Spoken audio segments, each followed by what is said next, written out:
소망의 여러분, 안녕하셨습니까?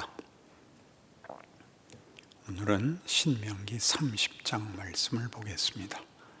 제가 15절부터 끝절까지 읽겠습니다. 신명기 30장입니다. 보라, 내가 오늘 생명과 복과 사망과 화를 네 앞에 두었나니 곧 내가 오늘 네게 명령하여 네 하나님 여호와를 사랑하고 그 모든 길로 행하며 그의 명령과 규례와 법도를 지키라 하는 것이라. 그리하면 네가 생존하며 번성할 것이요 또 네 하나님 여호와께서 네가 가서 차지할 땅에서 네게 복을 주실 것임이니라. 그러나 네가 만일 마음을 돌이켜 듣지 아니하고 유혹을 받아 다른 신들에게 절하고 그를 섬기면 내가 오늘 너희에게 선언하노니 너희가 반드시 망할 것이라. 너희가 요단을 건너가서 차지할 땅에서 너희의 날이 길지 못할 것이니라. 내가 오늘 하늘과 땅을 불러 너희에게 증거를 삼노라. 내가 생명과 사망과 복과 저주를 네 앞에 두었은즉 너와 네 자손이 살기 위하여 생명을 택하고 네 하나님 여호와를 사랑하고 그의 말씀을 청종하며 또 그를 의지하라. 그는 네 생명이시요 네 장수이시니 여호와께서 네 조상 아브라함과 이삭과 야곱에게 주리라고 맹세하신 땅에 네가 거주하게 되리라. 이 신명기 30장은 앞에 28장을 시작으로 해서 하나님의 말씀을 순종하면 어떻게 복을 받는지, 또 거역하면 어떻게 벌을 받는지에 대한 하나님의 무서운 경고, 심각한 경고를 다시 요약하는 것입니다. 생명과 복과 사망과 화를 네 앞에 두었나니 너희는 살기 위하여 그리고 복을 받기 위하여 하나님께 순종하라, 그렇게 얘기합니다. 그래서 하나님을 순종하는 것과 하나님을 거역하는 것이 분명하게 대비되고 있는데, 이 문제는 우리에게 늘 이분법적으로 하나의 규칙과 무슨 공식같이 적용되는 것이 안타깝습니다. 하나님을 순종한다는 게 무슨 뜻이며 하나님을 거역한다는 게 무슨 뜻이냐 할 때, 여기에도 나오다시피 너희가 약속의 땅에 들어가서 나를 순종하면 복을 받을 것이고 너희가 다른 신들을 섬기면 저주를 받을 것이다 하는 데서 대조되는 바와 같이, 하나님과 우상으로 대조되는 하나님을 순종하는 것과 하나님을 거역하는 것은 다른 신을 섬기는 방식으로 드러나는데, 다른 신을 섬긴다는 게 당시에는 주로 바알 신이었고, 나중에 여러 아세라도 나오고 마루둑도 나오고 여러 우상이 등장합니다마는, 그런 우상들이 이스라엘 백성에게 유혹이 되고 시험이 될 수 있었던 이유는, 하나님이 목적하는 것은 너무 눈에 안 보이게 멀고 심원하고 크고 높아서 당장 확인이 안 됐던 것입니다. 바알이나 아세라는 다 이 눈앞에 있는 결과물, 인간들이 생존하는 데 가장 필요했던 생산물과 그 자손들의 번성에 관한 신들이었습니다. 그런 신이 있었던 게 아니고 사람들이 그런 신을 만들었죠. 가을 추수가 잘 되기를, 자식들을 많이 낳아서 후손들이 자기 가문이 번성하기를 바란 이 생산의 신들이었습니다. 그런 신들을 섬긴다는 것은 현대에 오면 그것이 말하자면 건강이라든가 권력이라든가 돈이라든가 명예라든가 하는 보다 쉬운 것으로, 그것들이 나쁘다, 좋다 이런 것이 문제가 아니고, 하나님이 원래 우리에게 목적한 것을 우리가 아는 가치로 낮춰서 타협하는 것을 하나님이 매우 심각하게 분노하신다, 이렇게 여기 성경에 선언하고 있습니다. 그러니까 기독교 신앙을 가진다는 것은 하나님이 우리를 사랑하신다, 우리를 위하여 그 아들을 보내셨다, 그 아들 예수께서 우리를 위하여 십자가를 지시고 우리 죄를 사하셨다. 이런 말들이 갖는 깊은 의미를 알아야 됩니다. 성경이 말하는, 그리고 예수를 믿는다는 이 믿음으로 말미암는 이 세계는 하나님이라는 창조주, 그리고 심판자, 하나님이 창조자시며 심판자이신 하나님이 시작하시고 목적하신 것을 결국 이루고야 마는 분이라는 대전제 밑에 있습니다. 그리고 그 일을 이루기 위하여 하나님이 우리를 볶아서, 말하면 우리에게 겁을 줘서가 아니라 그 아들을 보내어 우리를 사랑하시며 동시에 하나님이 우리에게 가지신 목적을 타협하시지 않는다는 가장 중요한 증거가 예수 그리스도와 그의 십자가인 것입니다. 하나님을 순종하라 하는 것은 우리를 만드신 하나님이 우리에게 영광이고 우리에게 기쁨이고 우리에게 자랑할 만한 것들이 다 하나님만이 주실 수 있는 것이다 라는 뜻입니다. 우리 예수님의 가르침 속에서는 요한복음 15장에 나오는 포도나무 비유죠. 포도나무 비유는 쉽습니다. 나는 포도나무요, 너희는 가지라. 가지가 줄기에 붙어 있지 않으면 말라서 썩어버리고 만다. 붙어 있으면 열매가 무성히 열린다. 하나님을 순종한다는 것은 하나님만이 주실 수 있는, 이 세상이 줄 수 없는 것들로 우리를 채우는, 우리를 만드는, 우리를 결과시키는 그런 하나님이 요구하시고 우리가 그것을 받되 이렇게 순종이라는 아주 중요한 성품, 어떤 선택, 어떤 노력 같은 걸 동원하여 우리의 소원이 되고 우리의 기쁨이 되고 우리의 어떤 이해가 되는 이런 일들을 수반하여 하나님이 이 열매들을 우리에게 만드시려고 합니다. 그러니까 우리가 전 시간에 신명기 8장 하면서 그 이스라엘 백성을 광야 생활에서 뺑뺑이를 돌린 이유가 다만 불순종을 벌하는 정도가 아니라 그들에게 확인시키는 어떤 일들이 있었다 그랬죠. 어떤 일들, 먹을 것도 입을 것도 또 발이 부르트지도 않은 곳에서 너희들은 무엇을 상상했느냐, 무엇을 기대했느냐, 인생과 인간이라는 존재의 가장 중요한 내용이 무엇이어야 된다고 생각했느냐 할 때 그들은 안심이었습니다. 안심. 보이는 것으로 그저 만족하려는 그 타협을 끊어버리는, 그 타협을 깨뜨려 버리기 위하여 하나님께서 40년이나 그들을 그 광야 생활을 하게 하시고 중요하게 너희를 낮추시고 너희를 시험하사 너희 마음이 어떤지 알게 하려 함이라 그랬습니다. 그들은 하나님의 뜻을 찾고 더 높은 곳으로 가는 일에 실패했고 그것이 역사로 또 저들의 구체적 인생으로 이렇게 증거로 남게 된 것이 저들의 중요한 우리 후손들을 위한 유산이 되었습니다. 그 신명기 8장은 그 내용을 뒤에 이렇게 부연 설명이 나오는데 제가 신명기 8장 11절 이하를 읽겠습니다. 내가 오늘 네게 명하는 여호와의 명령과 법도와 규례를 지키지 아니하고 네 하나님 여호와를 잊어버리지 않도록 삼갈지어다.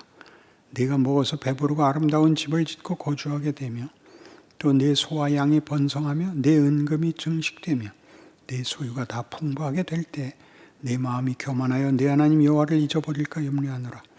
여호와는 너를 애굽 땅 종되었던 집에서 이끌어내시고 너를 인도하여 그 광대하고 위험한 광야 곧 불뱀과 전갈이 있고 물이 없는 간조한 땅을 지나게 하였으며 또 너를 위하여 단단한 반석에서 물을 내셨으며 네 조상들도 알지 못하던 만나를 광야에서 네게 먹이셨나니 이는 다 너를 낮추시며 너를 시험하사 마침내 네게 복을 주려 하심이었느니라. 굉장히 중요한 표현입니다. 내 마음이 교만해져서 여호와를 잊을까 한다. 이거는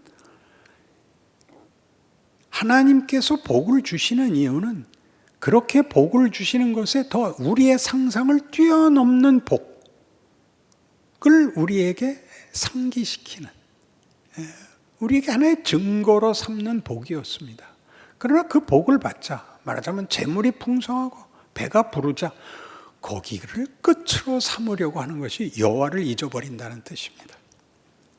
그러니까 여호와를 버리고 재물을 섬겼다 이런 뜻이 아니라 그 재물이나 건강이나 하나님이 우리 인생에 주시는 어떤 복들이 있다면 그 복들을 인하여서 하나님이 우리를 위하시고 우리를 위하여 진정한 복을 주시는 분이다라는 대로 더 가야 되는데 그들은 가지 못했다. 여호와를 잊었다. 그러는 겁니다. 너를 인도하여 그 광대하고 위험한 광야 곧 불뱀과 전갈이 있고 물이 없는 간조한 땅을 지나게 하셨으며 또 너를 위해 단단한 반석에서 물을 내셨으며 네 조상들도 알지 못하던 만나를 광야에서 네게 먹이셨나니 이는 다 너를 낮추시며 너를 시험하사 마침내 네게 복을 주려 하심이라. 무슨 복이요?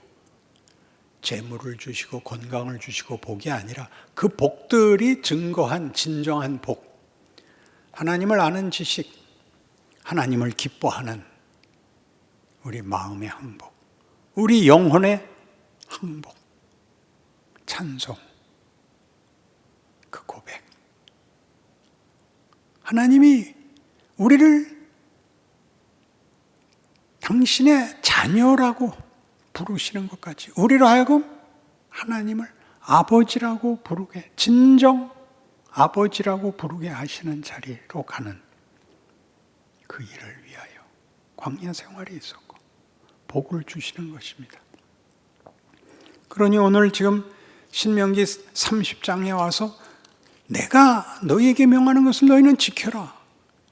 생명과 복과 사망과 화의 갈림길에 너희가 서 있는 셈이다.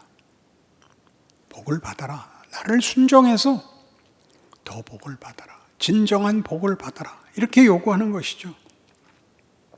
이 일을 위하여 하나님이 우리를 꾸짖고 벌하시고 징계하십니다. 징계는 우리가 타협하는 것을 깨는 부모의 개입이죠. 여러분 생각해 보십시오. 여러분 자녀가 학교 안 가고 나가서 장사하겠다 그러면 칭찬할 부모는 없습니다. 야, 넌 먹고 살 걱정은 하지 말아라. 그건 이 부모가 알아서 할 테니까 너는 가서 공부나 열심히 해라. 그게 하나님의 징계입니다. 학교 가는 게 더 힘들죠. 공부가 더 힘듭니다. 그건 그러나 가장 큰 기회입니다. 하나님이 우리 인생을 편하게 하시지 않는 가장 큰 이유가 뭔가? 아직도 더 남았다는 거죠. 뭐가요? 우리를 위하여 준비한 복이, 우리에게 주시려는 영광이 아직도 너무나 더 많이 남아있어서 여기서 중단할 수 없다. 여기서 타협할 수 없다. 끝없이 그렇게 하나님이 우리를 채근하십니다. 우리가 가지는 기독교 세계관에서 하나님께서 우리를 당신의 형상으로 만드시고 그 아들을 보내서 우리로 그 아들을 닮게 하시며 그 아들이 하신 모든 일들, 그의 온유하심, 그의 겸손하심, 그의 섬김, 그의 권능, 진리됨, 생명이심, 이 모두가 우리에게 허락된 것들을 예수께서 직접 보이십니다. 우리 모두가 마귀를 쫓아낼 권세와 지위가 있고 모든 병을 몰아낼 지위와 권세가 있고 그런 신분이고 그런 운명을 가진 복된 존재이지만 예수께서 우리의 구원을 위하여 그 모든 것들을 고난 속에서 행하신 것을 기억하셔야 됩니다. 좋은 게 좋은 것으로 가지 않습니다. 예수님께서 마저도 아버지와 의논하시고 아버지여 할 만하시거든 이 잔을 내게서 비켜주시옵소서 라는 기도로 모든 것이 방해를 받고 무산되는 것 같고 오해받고 실패할 것 같은 속에 그 무엇도 하나님의 일하심과 우리를 향한 뜻이 무산되거나 방해되거나 중간에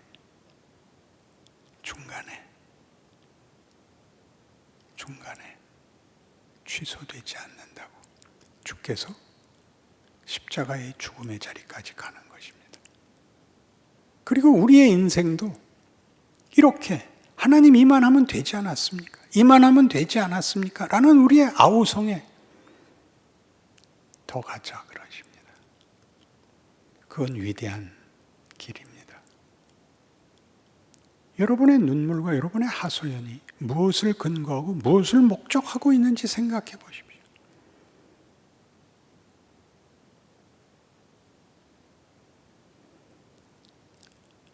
우리가 원치 않는 현실을 맞이하는 것은 우리의 마음이 이미 타협했기 때문입니다.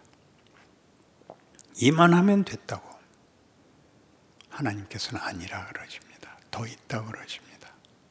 사도 바울은 빌립보에 보내는 편지에서 이렇게 얘기합니다. 나는 이 감옥에서 살아서 나갈지 죽어서 나갈지 알 수 없다.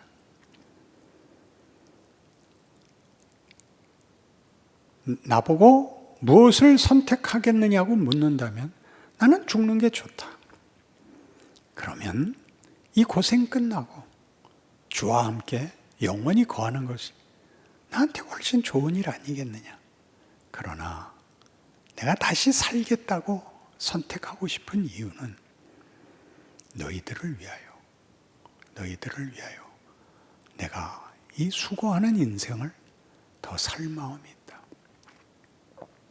그것이 예수의 마음이었고 예수 믿는 모든 사람들의 마음이어야 된다. 우리 신앙인들의 최고의 유혹은 이것입니다.